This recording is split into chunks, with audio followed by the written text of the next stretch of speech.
अगर आप 10 मिनट तक इस खबर को देखते हैं तो 10 मिनट के अंदर 5 जिंदगियां सड़क दुर्घटना से चली जाएंगी और उसमें 18 से 25 साल के युवाओं की 3 जिंदगियां होंगी, जबकि 18 वर्ष से कम यानी कि नाबालिग युवाओं की एक जिंदगी और 25 से 45 के बीच के लोगों की एक जिंदगी होगी। यानी कि 5 मौतें होंगी, उसमें से 18 से 25 की उम्र के 3 मौतें होंगी। ये कितना बड़ा विषय है और कितना दुर्भाग्यपूर्ण है, इसका अंदाजा आप इस बात से लगा सकते हैं कि इस देश में हर साल 1,75,000 के लोग लगभग 1,75,000 के करीब लगभग लोग सड़क दुर्घटना में मारे जाते हैं। करीब 4.5 लाख एक्सीडेंट होते हैं एक साल के अंदर। करीब हर घंटे 40 से 50 जिंदगियां इस एक्सीडेंट की वजह से चली जाती हैं और करीब हर दिन 475 जिंदगियां इस एक्सीडेंट में मारी जाती हैं। इसका मूल कारण क्या है? हमारी ट्रैफिक व्यवस्था या हमारे अधिकारियों और आरटीओ द्वारा दिया गया यह लाइसेंस, जिसमें ना ही लोगों को की योग्यता और ना ही लोगों के बारे में जानकारी दी जाती है कि उनको ड्राइविंग आती है कि नहीं आती है, वो गाड़ी चलाते समय किस तरफ मुड़ना है उसका संकेत देंगे कि नहीं देंगे, सामने से आ रही गाड़ी को डीफर देंगे कि नहीं देंगे, सामने से आ रही गाड़ी से या बगल के रोडों से आ रही गाड़ियों को हॉर्न देंगे कि नहीं देंगे, मिरर उनको देखना आता है कि नहीं आता है, मोटरसाइकिल के टायरों में हवा है कि नहीं है ये देखना आता है कि नहीं आता है, टायरों की कितनी कैपेसिटी है वो समझना आता है कि नहीं आता है, कुल कितने लोग एक बाइक पर सवार होकर या एक कार पर सवार होकर जाएंगे ये उनको पता है कि नहीं पता है, हेलमेट पहनना अनिवार्य है ये उनको पता है कि नहीं पता है।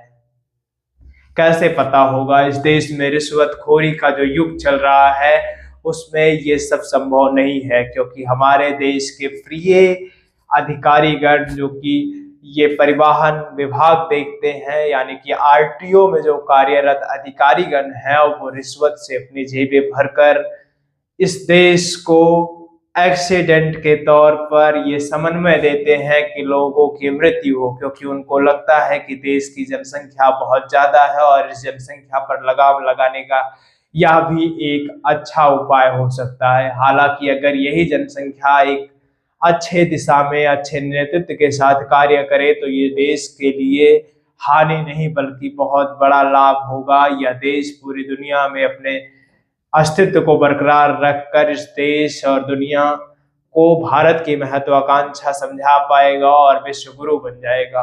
लेकिन जब हम ये बात कर रहे हैं तब क्या आपको पता है कि इसी देश में, जिस देश में हम और आप रहते हैं और आपके जेब में जो ड्राइविंग लाइसेंस रखा है यानी कि डीएल रखा है वो आपने भी फर्जी बनवाया है। ये सब बातें हम क्यों कर रहे हैं? क्या जरूरत आन पड़ी इन सब बातों को करने का? एक डाटा आज सुबह हमारे पास आया जिसमें यह स्पष्ट किया गया कि जो सड़क दुर्घटनाएं हो रही हैं उनमें जानकारी का अभाव सबसे प्रमुख कारण है। देश के परिवहन निगम ने ये जानकारी देते हुए, सड़क और परिवहन विभाग ने जानकारी देते हुए बताया कि उसमें युवाओं की संख्या बहुत ज्यादा है। 18 से 28 की उम्र के युवाओं की मृत्यु सबसे ज्यादा होती है। एक बयान भी आया जिसमें एक माँ कह रही थी कि हम अपने बच्चों को पाल कर किसी किसी तरह से पाल कर बहुत सारी समस्याओं के बीच पैदा कर पाल कर 25 साल का, 18 साल का, 20 साल का, 21 साल का, 22 साल का और 30 साल का करती हैं और उसी समय उसकी सड़क दुर्घटना में मृत्यु हो जाती है। ये हमारे कलेजे का टुकड़ा जो 25 साल से बना था वो 25 सेकंड में खत्म हो जाता है, उसका अस्तित्व खत्म हो जाता है। इसके लिए हम क्या करें, कौन से प्रयास करें जिससे ये ना हो? लेकिन ये इतना बड़ा विषय है और जिसके लिए पूर्णतया हमारा प्रशासन जिम्मेदार है, हमारे जिले जितने भी इस देश के जिले हैं और उनके जिला अधिकारी जिम्मेदार हैं। आरटीओ का जो अफसर होता है, आरटीओ का जो आयोग होता है, और सड़क और परिवहन विभाग के सारे मंत्री जिम्मेदार हैं, और इस देश के पथ परिवहन मंत्री भी जिम्मेदार हैं। ये मैं जिम्मेदारी इसलिए उनके ऊपर थोप रहा हूं क्योंकि वो इस देश के सबसे योग्य और काबिल मंत्रियों में से एक हैं, या कहें वही एक काबिल मंत्री हैं जो कि सबसे योग्य और सबसे प्रमुख हैं, जिनको मैं अपनी नज़र में एक बहुत ही प्रोत्साहित, एक बहुत ही समन्वयवान और एक बहुत ही विद्वता से भरा हुआ व्यक्ति मानता हूं। ऐसे देश के पथ परिवहन मंत्री श्री नितिन गडकरी जी को इस बात का ध्यान रखना चाहिए कि उनके ऑफिसर क्या कर रहे हैं। आप आरटीओ में चले जाइए, किसी भी जिले में आपको लाइसेंस बनवाना हो, ड्राइविंग लाइसेंस, और आपको कोई भी गाड़ी चलानी ना आती हो, आपके पास डिग्री हो या ना हो, आपका मानसिक संतुलन कैसा है, ये डिपेंड नहीं करता है कि आप लाइसेंस बनवा पाएंगे कि नहीं। सिर्फ ये डिपेंड करता है कि आप लाइसेंस बनवा पाएंगे कि नहीं, कि आपकी जेब में रिश्वत देने के लिए अधिकारियों को पैसा है कि नहीं है।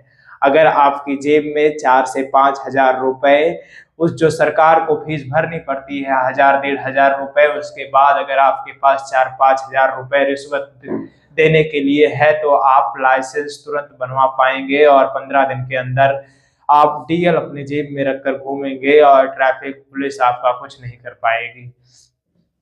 आप हेलमेट लगाएं या ना लगाएं, आप सीट बेल्ट लगाएं या ना लगाएं, इससे किसी को कोई फर्क नहीं पड़ता, सिर्फ आपको फर्क पड़ता है, क्योंकि आपकी वजह से या तो किसी की मृत्यु होगी या तो आपकी वजह से आपकी ही मृत्यु होगी। ऐसा ही कुछ उत्तराखंड में हुआ। 7 बैचलर लोग, गर्ल्स भी थे, बॉयज भी थे, और वो लोग एक पार्टी से लौट रहे थे, वो कार रेसिंग कर रहे थे। उनको ये नहीं पता था कि गाड़ी इस रोड पर कितनी रफ्तार में चलनी चाहिए, इसकी वास्तविकता में स्पीड कितनी होनी चाहिए। उनको ड्राइविंग लाइसेंस मुफ्त में रिश्वत देकर दे दिया गया था। गाड़ी इनोवा थी, और एक इनोवा जाकर टेलर से 120 की स्पीड में टकराती है, गाड़ी के परखच्चे उड़ जाते हैं। उसी वक्त 2 लड़कों का सर धड़ से अलग हो जाता है, और 4 लड़कियां ऑन द स्पॉट डेथ कर जाती हैं, जबकि एक बच्चा बच जाता है किसी तरह से। ये 7 लोगों की जिंदगी का फैसला तुरंत हो जाता है, और इसके लिए जिम्मेदार सिर्फ यही 7 लोग खुद ही होते हैं, या यूं कहें कि वही जो ड्राइव कर रहा था वो एक ही व्यक्ति इन सारी मौतों का जिम्मेदार था।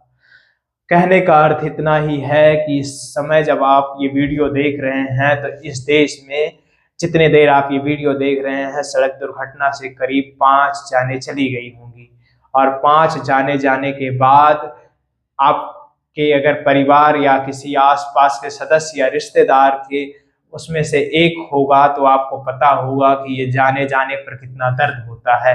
आप इस विषमय परिस्थिति को सहन करने के लिए अक्षाम्य हो जाते हैं, आप बर्दाश्त नहीं कर पाते। लोगों का रोना देखकर, अपने परिवार की स्थिति देखकर आप ये स्थिति बर्दाश्त नहीं कर पाते। लेकिन जब आप ही हैं, जब आप डीएल बनवाने जाते हैं तो बिना परीक्षा दिए, बिना किसी परिमापन को पूरा किए, बिना ड्राइविंग टेस्ट दिए आप डीएल अपने जेब में रखते हैं और लेकर चले आते हैं। इसका 50% एक्सीडेंटों के साथ सीधा जुड़ाव है। अगर ये सारे ड्राइविंग लाइसेंस रद्द कर दिए जाएं और रूल के मुताबिक सारे ड्राइविंग लाइसेंस बनवाए जाएं, और आज तक अधिकारियों ने जितना रिश्वत लिया है उनको उन लोगों को लौटा दिया जाए जिनसे लिया गया है, और जो ये फिर से प्रशिक्षित किए जाएं लोग जो रोड पर निकल रहे हैं गाड़ियां लेकर, तो हमारे ख्याल से ये एक्सीडेंट 50% तक कम किया जा सकता है। देश और प्रदेश को सबसे अच्छा और एक सुदृढ़ विकास की परिस्थिति दी जा सकती है। जो बच्चे बच सकते थे, जिनका भविष्य आगे कुछ भी हो सकता था, वो बड़े बड़े नेता बन सकते थे, वो आईएएस आईपीएस बन सकते थे, वो बड़े उद्योगी बन सकते थे, वो उद्योगपति बन सकते थे, वो इस देश का भविष्य तय कर सकते थे, उनकी जिंदगी खत्म हो जाती है। आपको बता दें, इस मामले में उत्तर प्रदेश नंबर 1 पर है। उत्तर प्रदेश के बाद तमिलनाडु नंबर 2 पर है, जहां पर सबसे ज्यादा रोड एक्सीडेंट होते हैं। आपको जानकर आश्चर्य होगा कि ये सड़क दुर्घटनाएं सीधी जिम्मेदार इसके लिए आपका आरटीओ होता है, जहां आप जाकर रिश्वत देकर आरटीओ अधिकारी से ड्राइविंग लाइसेंस ले लेते हैं, और उसके बदले सिर्फ उसको रिश्वत देते हैं, बल्कि अपनी जिंदगी की चिंता नहीं करते हैं। अगर आप भी ऐसा करते हैं और आपके यहाँ के अधिकारी भी ऐसा करते हैं तो उनके खिलाफ आवाज उठाइए। इससे आप जिंदा रहेंगे, आप अपने परिवार के साथ रहेंगे। बाकी आप नेटवर्क भारत देख रहे थे, इन सारी यातनाओं पर आपके विचार क्या हैं? अपनी राय कमेंट बॉक्स में आप दे सकते हैं। कमेंट बॉक्स आप ही के लिए बनाया गया है। आप कमेंट बॉक्स में अपनी राय देकर बता सकते हैं कि आपने कैसा ड्राइविंग लाइसेंस बनवाया है।